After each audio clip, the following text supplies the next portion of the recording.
ಸಾರಿ ಅತ್ತೆ, ಗೊತ್ತಾಗಲಿಲ್ಲ. ಹೆಂಗೆ ಗೊತ್ತಾಗುತ್ತೆ ಸ್ನೇಹ? ಈಗ ತಾನೇ ಅಕ್ಕನ ಕಳ್ಕೊಂಡಿರೋ ದುಃಖದಲ್ಲಿದೆಯಾ. ದೇಹ ಹೇಳಿದ್ರು ಮನಸ್ಸು ಅಮ್ಮನ ಮನೆಯಲ್ಲೇ ಇರುತ್ತೆ. ಅದಕ್ಕೆ ನಿನಗೆ ಮಾಡೋ ಕೆಲಸದ ಮೇಲೆ ಗಮನ ಇಲ್ಲ.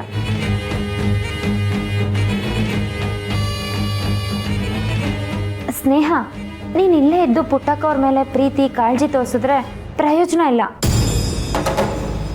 ಅತ್ತೆ, ನಾನು ಹೇಳೋದು ಸರಿ ಇದೆ ಅಲ್ವಾ? ನನಗೆ ಸ್ನೇಹ ಈ ರೀತಿ ಕೊರಗೋದನ್ನ ನೋಡೋಕ್ಕಾಗ್ತಿಲ್ಲ.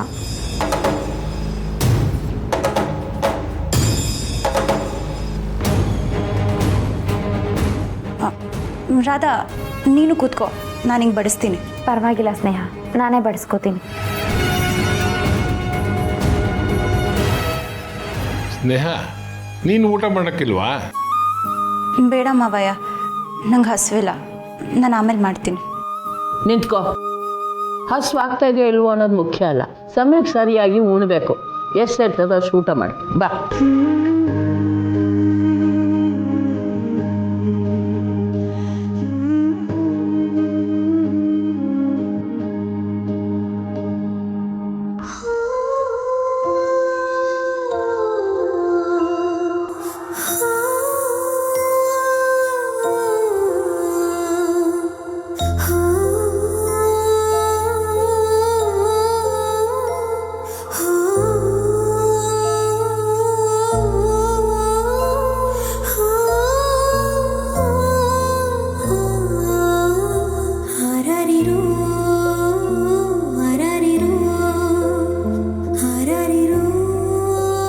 ಸ್ನೇಹ, ನೀನು ಇಲ್ಲಿರೋದು ಬೇಡ.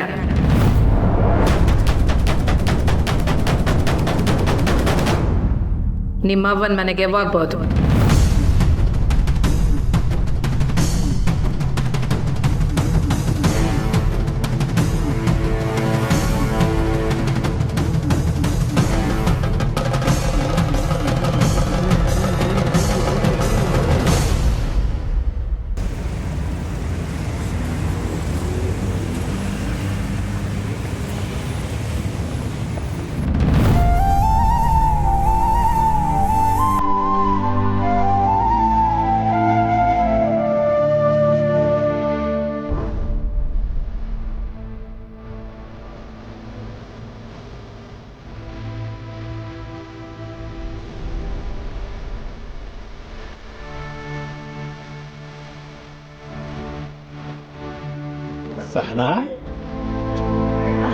ಸ್ವಾಮಿಗಳೇ, ಕಸ ಗುಡಿಸಿ, ನೆಲ ಒರೆಸಿ, ನೀರು ಹಾಕಿ ಎಲ್ಲ ಕೆಲಸನೂ ಮಾಡಿದೆ. ಅಲ್ಲಮ್ಮ, ನೀನೊಬ್ಬಳೆ ಇಷ್ಟೊಂದು ಕೆಲಸನೆಲ್ಲ ಮಾಡಿ ಮುಗಿಸಿದ್ಯಲ್ಲಮ್ಮ. ಇಷ್ಟೊಂದು ಕೆಲಸ ಅಂದರೆ ಇಷ್ಟೇ ಕೆಲಸ ಸ್ವಾಮಿಗಳೇ ನಾನು ಮಾಡಿರೋದು.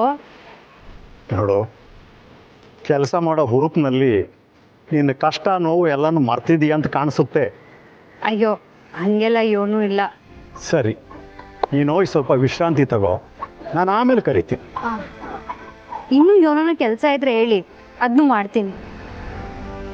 ಎಲ್ಲ ಮಾಡಿ ಮುಗಿಸ್ಬಿಟ್ಟಿದ್ಯಲ್ಲಪ್ಪ. ಹಂಗಕ್ಕೆ ನೀವು ಹೇಳೋದು ಮರ್ತ್ಬಿಟ್ಟಿದ್ದೆ. ಸೋಬಕ್ಕ ಒತ್ತಾರನೆ ಬಂದು ವಿಡಿಯೋವನ್ನು ಕೊಟ್ಟೋದ್ರು. ಅದನ್ನ ಕಟ್ಟಿ ನಾನು ಗುಡಿಯಿಂದ ಬಾಗ್ಲಿಗೆ ಸಿಕ್ಸಿವ್ನಿ. ಆಯ್ತಮ್ಮ. ಸರಿ ಸ್ವಾಮಿಗಳೇ, ನಾನಿನ್ನು ಹೋಗ್ಬತ್ತೀನಿ. ನನ್ಗೆ ಆಶೀರ್ವಾದ ಮಾಡಿ. ಬರ್ತೀನಿ. ಏನಮ್ಮ ನೀನು ಹೇಳ್ತಾ ಇರೋದು? ನೀವು ಹೇಳಿದ್ರ ಬಗ್ಗೆ ಯೋಚನೆ ಮಾಡಿ ವಾಗುಮ ಅಂತ. ಅಂತೂ ಅಮ್ಮನ ಮನೆಗೆ ಹೋಗಬೇಕು ಅಂತ ನಿರ್ಧಾರ ಮಾಡಿಬಿಟ್ಟಿಯಲ್ಲ. ತುಂಬ ಸಂತೋಷ ಪುಟ್ಟ, ತುಂಬ ಸಂತೋಷ. ಅಮ್ಮನ ಮನೆಗೆ ಹೋಯ್ತಿಲ್ಲ. ನಾನಿಲ್ಲಿದ್ದು ನಿಮಗೆ ತೊಂದರೆ ಕೊಡಕ್ಕೆ ನನಗೆ ಇಷ್ಟ ಇಲ್ಲ. ಅದಕ್ಕೆ ಯಾರ ಕೆಲಸ ಹುಡ್ಕೊಂಡು ಹೊಂಟಿವ್ನಿ. ಬೇರೆ ಕೆಲಸನ ಎಲ್ಲಿ ಅಂತ ಹುಡುಕ್ತೀಯಮ್ಮ? ಅದು ನನಗೆ ಗೊತ್ತಿಲ್ಲ ಸ್ವಾಮಿಗಳೇ. ಎಲ್ಲ ತಾಯಿ ಮ್ಯಾಕೆ ಭಾರ ಹಾಕಿ ಹೊಂಟಿವ್ನಿ. ನೀವು ನನ್ನ ನಿಮ್ಮ ಮಗಳಂಗೆ ನೋಡ್ಕೊಂಡಿದ್ದೀರಾ. ನಂಗೆ ಇಲ್ಲಿ ಉಳ್ಕೊಳ್ಳೋಕೆ ಜಾಗ ಕೊಟ್ಟಿದ್ದೀರಾ. ಈ ಋಣನ ನಾನು ಯಾವತ್ತೂ ಮರೆಯೋಕ್ಕಿಲ್ಲ. ನನ್ಗೆ ಆಶೀರ್ವಾದ ಮಾಡಿ ಸ್ವಾಮಿಗಳೇ. ಒಂದು ನಿಮಿಷ ನಮ್ಮ. ಹರಿ ಓಂ. ಹೇಳಿ ಆಚಾರ್ಯರೇ, ಯಾವಾಗ ಬರ್ತಾರೆ? ಏನು ಬೇರೆ ಕಡೆ ಆರ್ಡ್ರ್ ಸಿಕ್ತು ಅಂತೇಳಿ ಅಲ್ಲಿ ಹೋಗ್ತಾ ಇದ್ದಾರಾ? ಅಲ್ಲ ಇವರೇ, ನಮ್ಮ ಟ್ರಸ್ಟ್ ಸ್ನೇಹಿತರು 150 ಜನ ಬರ್ತಾ ಇದ್ದಾರೆ, ಅದಕ್ಕೋಸ್ಕರ ನಾನು ನಿಮಗೆ ಪ್ರಸಾದದ ಆರ್ಡ್ರ್ ಕೊಟ್ಟಿದ್ದೀನಿ. ನೀವೀಗ ಒಂದೇ ಸೇರಿ ಕೈ ಎತ್ಬಿಟ್ರೆ ನಾನು ಏನು ಹೇಳಲಿ ಅವರಿಗೆ? ನೋಡಿ, ಸ್ವಲ್ಪ ಜವಾಬ್ದಾರಿಯಿಂದ ಮಾತಾಡೋದು ಕಲ್ತ್ಕೊಳ್ಳಿ, ಅರ್ಥ ಮಾಡ್ಕೊಳ್ಳಿ. ಆಗಲ್ಲ ಆಗಲ್ಲ ಆಗಲ್ಲ, ದಯವಿಟ್ಟು ನೀವೇ ಏನಾದರೂ ಮಾಡಬೇಕು. ಆಚಾರ್ಯರೇ, ನಾನು ಹೇಳೋದನ್ನು ಸ್ವಲ್ಪ ಅರ್ಥ ಮಾಡ್ಕೊಳ್ಳಿ. ಹಲೋ ಹಲೋ ಆಚಾರ್ಯರೇ, ನಾನು ಹೇಳೋದನ್ನು ಸ್ವಲ್ಪ ಅರ್ಥ ಮಾಡ್ಕೊಳ್ಳಿ. ನೋಡಿ, ಇದು ನನ್ನ ಮರ್ಯಾದೆ ಘನತೆ ಪ್ರಶ್ನೆ. ಹೌದು, ದಯವಿಟ್ಟು ಉಳಿಸಿ, ದಯವಿಟ್ಟು ಉಳಿಸ್ಕೊಡಿ ಇದನ್ನು. ಹಲೋ ಹಲೋ ಆಚಾರ್ಯರೇ, ಹಲೋ. ಏನಾಯ್ತು ಸಾಂಬಳೆ? ಏನಿಲ್ಲಮ್ಮ. ಅಲ್ಲ, ಯಾರೋ ಅಡ್ಗೆಯವ್ರು ಬರೋಕ್ಕಿಲ್ಲ ಅಂತ ಹೇಳ್ತಿದ್ರೆ, ಯಾಕೆ ಏನಾಯ್ತು? ಏನಂತ ಹೇಳಮ್ಮ, ಇವತ್ತು ನಮ್ಮ ಟ್ರಸ್ಟಿ ಸ್ನೇಹಿತರೊಬ್ಬರು 150 ಜನಕ್ಕೆ ಪ್ರಸಾದ ಮಾಡೋದಕ್ಕೆ ಹೇಳಿದ್ರು. ಅದಕ್ಕೆ ನಾನು ಇವರಿಗೆ ಫೋನ್ ಮಾಡಿ ಯಾರನ್ನಾರು ಕೆಲಸಗಾರನ ಕಳಿಸ್ಕೊಡಿಯಪ್ಪ ಅಂತ ಹೇಳಿದ್ದು, ಒಪ್ಕೊಂಡಿದ್ದು. ಆದರೆ ಈಗ ಹೇಳ್ತಾ ಇದ್ದಾರೆ ಯಾವುದೋ ಬೇರೆ ಆರ್ಡ್ರ್ ಬಂತಂತೆ, ಅದಕ್ಕೆ ಅವ್ರು ಅಲ್ಲಿ ಹೋಗ್ಬಿಟ್ಟಿದ್ದಾರೆ ಅಂತೇಳಿ. ಈಗ ನಾನು ಏನು ಮಾಡಲಿ? ಹೇಗೆ ನನ್ನ ಮುಖನ ನಾನು ಟ್ರಸ್ಟಿ ಅವ್ರಿಗೆ ತೋರಿಸ್ಲಿ? ನೀವು ಒಪ್ಪಿಗೆ ಕೊಟ್ರೆ ನಾನು ಪ್ರಸಾದ ಮಾಡ್ಕೊಡ್ತೀನಿ.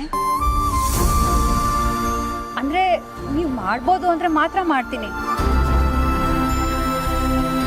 ನೋಡಮ್ಮ, ಪ್ರಸಾದನ ಯಾರು ಬೇಕಾದರೂ ಮಾಡಬಹುದು, ಆದರೆ 150 ಜನಕ್ಕೆ ನಿನ್ನ ಕೈಯಿಂದ ಪ್ರಸಾದ ಮಾಡೋದಕ್ಕೆ ಸಾಧ್ಯನೇನಮ್ಮ?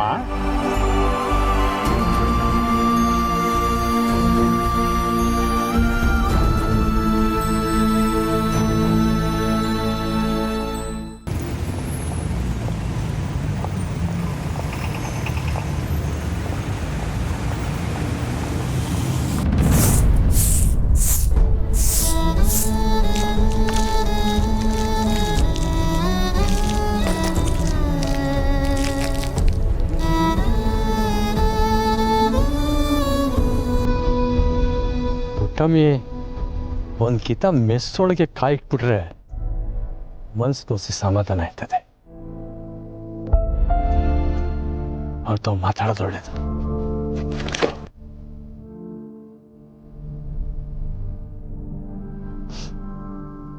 ನನ್ನ ಮಗಳ ಸಮಸ್ಯೆನ ಬಗೆಹರಿಸವ ಅಂತ ನಿಂತಾವ್ ಕೇಳ್ಕೊಂಡು, ಆದರೆ ನೀನು ಅವಳನ್ನೇ ಕರ್ಕೊಂಬಿಡೋದೆ ಯಾಕವ?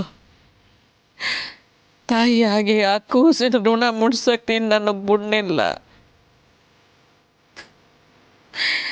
ಯಾಕವ ಚಾಮುಂಡಮ್ಮ ಹಿಂಗೆ ಮಾಡಿದೆ?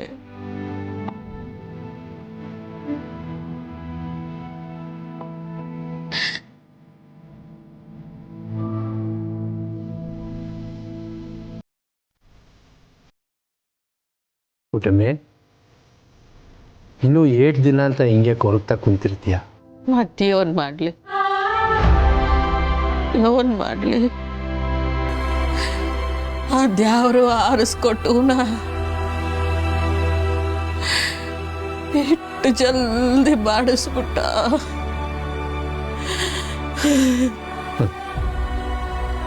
ಎಲ್ಲ ಕೊನೆಗೂ ಒಂದು ಮರು ಹುಟ್ಟಿ ಇರ್ತೈತೆ ಅಂತಾರೆ. ಸಹನಾನು ನಿನ್ನಂಗೆ ಕಷ್ಟ ಐತೆ ಅಂತ ಯಾವತ್ತೂ ಸೋಲು ಒಪ್ಕೊಂಡೋಳೆ ಅಲ್ಲ. ಧೈರ್ಯವಾಗಿ ಮುನ್ನುಗ್ಗಿ ತಾನೇನು ಅಂತ ಸಾಧನೆ ಮಾಡಿ ತೋರಿಸ್ತೀನಿ ಅಂತ ಹೊಂಟೋಳು. ಅಂಥವಳ ಬಗ್ಗೆ ನೀನು ಹಿಂಗೆ ಕೊರಗ್ತಾ ಕುಂತ್ರೆ ಆ ಜೀವಕ್ಕೆ ಸಂಕಟ ಆಗಕ್ಕಿಲ್ವ?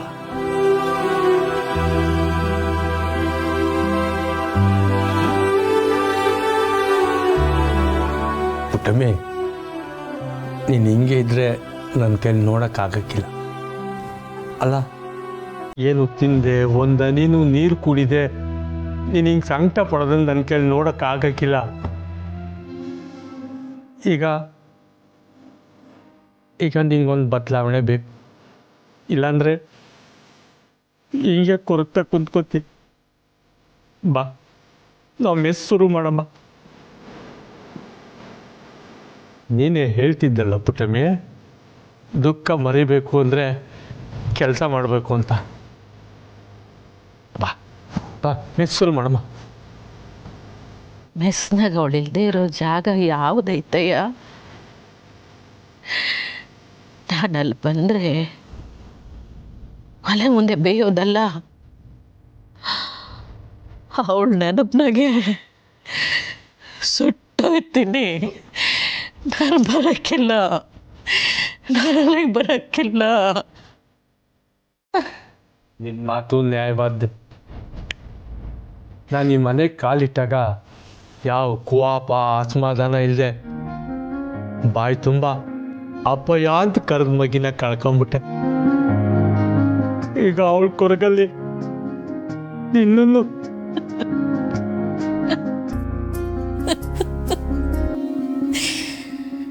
ಸರಿಯಾಗಿ ಹೇಳಿದೆ. ನೀನು ಬಂದ ಮ್ಯಾಕೆ ಇದೆಲ್ಲ ಆಗಿತ್ತು. ನನ್ನ ಮದುವೆ ಮಾಡ್ಕೊಂಡು ಬರೀ ಹೆಣ್ಣು ಮಕ್ಕಳೇ ಆಗ್ಬಿಟ್ವಲ್ಲ ಅಂತ ಬಾಯಿಗೆ ಬಂದಾಗ ಬೋದೆ. ಆ ಹುಡುಗಿನ ಕದ್ರಿ ಗದ್ರಿ ಗದ್ರಿ ಕತ್ಲ ಕಂಡ್ರು ಆ ಮಗ ಭಯ ಪಡಂಗ್ ಮಾಡ್ಬಿಟ್ಟೆ. ಈಗ ಮಗಳು ಹೊಂಟೋದ್ಲು ಅಂತ ಹೊರಡ್ತಿದ್ಯಾ?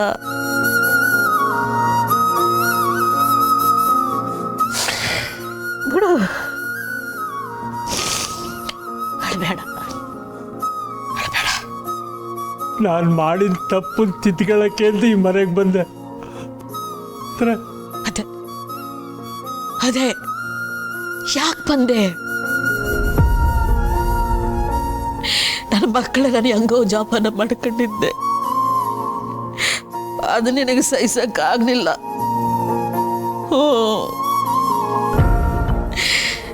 ನೀನು ಆಸ್ಪತ್ರೆಯಿಂದ ಬಂದೆ ನೋಡು, ನನ್ನ ಮಗಳ ಬದುಕಿನಾಗ ಬೆರಕೆ ಬಿಟ್ಬಿಡ್ತು. ಅದಕ್ಕೆ ಅವಳು ಯಾರಿಗೂ ಹೇಳ್ದೆ ಕೇಳ್ದೆ ಹೊಂಟೋದ್ಲು.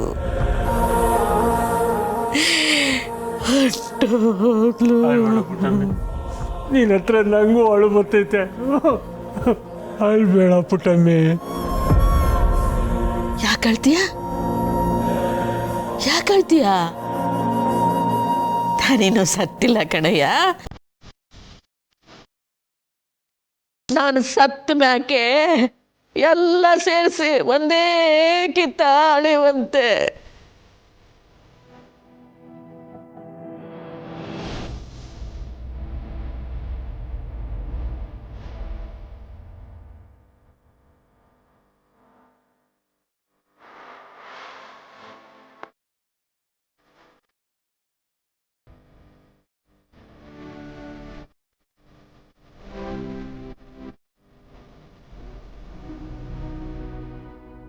ಇಂಥ ಸಮಯದಾಗೆ ಪುಟ್ಟಕ್ಕನ ಜೊತೆಯಾಗೆ ಯಾರನ್ನ ಇರಬೇಕು.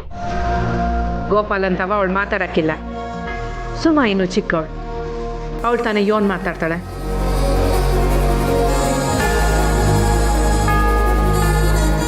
ಹೌದು ಬಂಗಾರ, ನಾನು ಅದನ್ನೇ ಯೋಚನೆ ಮಾಡ್ತಿದ್ದೆ.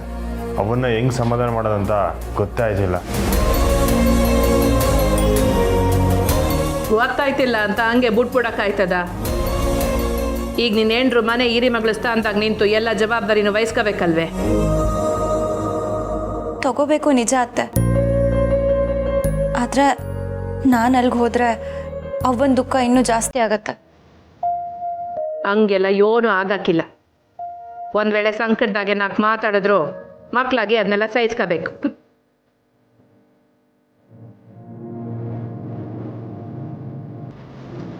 ಪುಟ್ಟಕ್ಕ ಯೋನ ನಿನಗೆ ಬೈದ್ರು ನೀನು ಪುಟ್ಟಕ್ಕನ್ ಬಿಟ್ಟು ಅಲ್ಲಾಡಬಾರ್ದು. ಜೀವನದಾಗೆ ಸೋಲ್ನ ಹೆಚ್ಚಾಕೊಂಡ್ರು ಅದನ್ನೆಲ್ಲ ಮೆಟ್ಟು ನಿಂತವಳು ನಿಮ್ಮವ್ವ. ಆದ್ರೆ ಈಗ ತಂದಲ್ದೇ ಇರೋ ಸೋಲನ್ನ ಅದು ಹೆಂಗ್ ತಕ್ಕತೊಳೋ ಇವನು. ನಾನು ನಿಂಗೆ ಹೇಳ್ತೀವಿ ಅಂತ ನೀನು ನನ್ನ ಎಲ್ಲ ಮಾತುಗಳನ್ನ ಕೇಳ್ತೀಯ ನನ್ನ ನಂಬಿಕೆಯೋ ನನಗಿಲ್ಲ. ಆದರೂ ಹೇಳ್ತೀವಿ ಅಂದರೆ ಅದಕ್ಕೆ ಕಾರಣ ಪುಟ್ಟಕ್ಕ. ಪುಟ್ಟಕ್ಕನ ನಾನು ಓಡ್ಬಿಟ್ಟದವಳು ಅಂತ ಅನ್ಕೊಂಡಿದ್ದೀನಿ. ಅವಳು ನೋವಾಗಿರೋದನ್ನ ನೋಡೋಕ್ಕೆ ನನಗೆ ಸ್ಯಾನೆ ಕಷ್ಟ ಆಗ್ತದೆ. ಪುಟ್ಟಕ್ಕಂಗೆ ನಾನು ಅದೇಟೆ ಹತ್ರ ಆದ್ರೂ ಅವಳು ಎತ್ತು ಮಕ್ಕಳಷ್ಟು ಅವಳಿಗೆ ಹತ್ರ ಆಗಕ್ಕೆ ಸಾಧ್ಯ ಇಲ್ಲ ಅಂತ ನನಗೆ ಬರ್ತದೆ. ಪುಟ್ಟಕ್ಕ ಎಂತೆಂಥ ಸ್ಥಿತಿನಾಗೆ ನಿಮ್ಮ ಜೊತೆಯಾಗಿ ನಿಂತವಳೆ. ಅಂಥದ್ರಾಗೆ ಇಂಥ ಪರಿಸ್ಥಿತಿನಾಗೆ ಪುಟ್ಟಕ್ಕನ ಜೊತೆಯಾಗಿ ನೀವು ನಿಂತಿಲ್ಲ ಅಂದರೆ ಅದು ತಪ್ಪಾಗ್ತದೆ.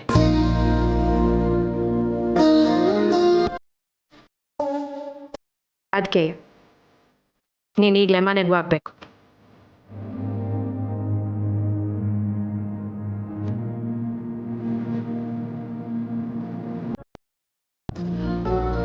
ಸರಿ ಅತ್ತೆ, ನಾನು ನೀವು ಹೇಳ್ದಂಗೆ ಕೇಳ್ತೀನಿ.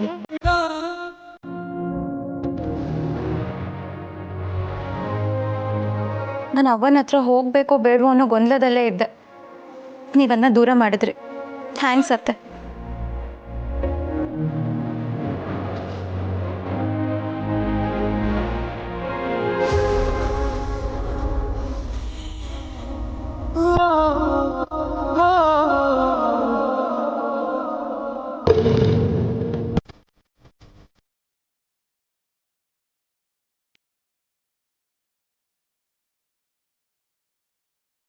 ಹುಷಾರ್ ಕಣವ್ವ. ಸರಿ ಮಾವಯ್ಯ. ಅವ ಈ ವಿಷಯನ ಮೆಸ್ತಾವ್ ಹೆಂಗೆ ಹೇಳೋದಂತ ಯೋಚನೆ ಮಾಡ್ತಿದ್ದೆ. ಇವಾಗ ಹೇಳಿದ್ದು ನಂಗೆ ಶಾನೆ ಖುಷಿ ಆಯಿತು. ರಾಧಾ, ನಾನು ಹಿಂಗೆ ಹೇಳ್ತೀವಿ ಅಂತ ತಪ್ಪು ತಿಳ್ಕೊಬೇಡವ. ಸ್ನೇಹ ಅವಳ ಅಕ್ಕನ ಕಳ್ಕೊಂಡು ಈಗಾಗಲೇ ಸ್ಯಾನೆ ನೋವಲ್ಲಿದ್ದಾಳೆ. ಅದ್ರ ಮ್ಯಾಕೆ ನಾವು ಇನ್ನೂ ನೋವು ಕೊಡೋದು ಬೇಡ ಅಲ್ವೇ? ಅವಳು ಈ ಹಿಂದೆ ಯೋನೇ ತಪ್ಪು ಮಾಡಿದ್ರು ಅದ್ಯಾವ್ದನ್ನು ನಾವು ಮನ್ಸ್ನಾಗ ಇಟ್ಕೊಳ್ಳೋದು ಬೇಡ.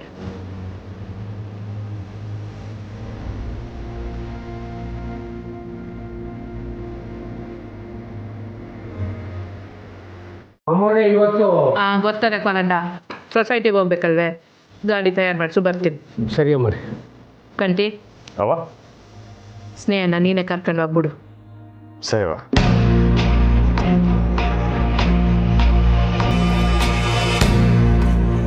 ಅತ್ತೆ ಸ್ನೇಹನ ಕಡೆ ವಾಲ್ತಾ ಇದ್ದಾರೆ. ಇದನ್ನ ಹೀಗೆ ಬಿಡಬಾರ್ದು.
ಎಲ್ಲ ನೀನೇ ಕಾಪಾಡಬೇಕಮ್ಮ.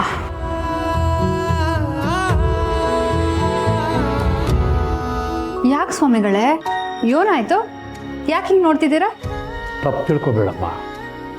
ಅಷ್ಟು ಜನಕ್ಕೆ ನಿನ್ನ ಕೈಲಿ ಪ್ರಸಾದ ಮಾಡೋಕ್ಕಾಗುತ್ತಾ?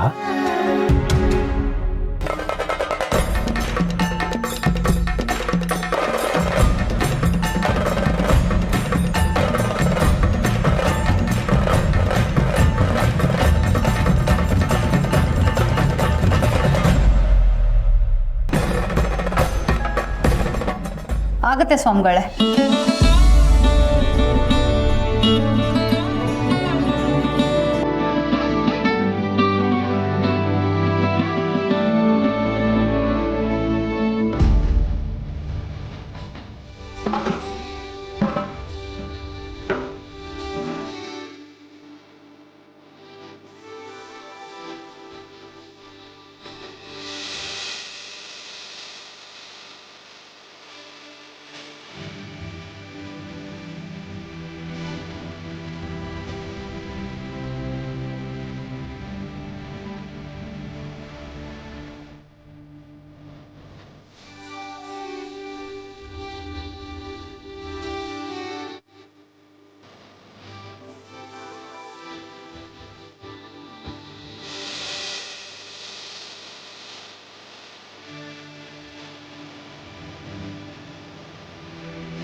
ಸಹನಾ ಹುಷಾರಮ್ಮ.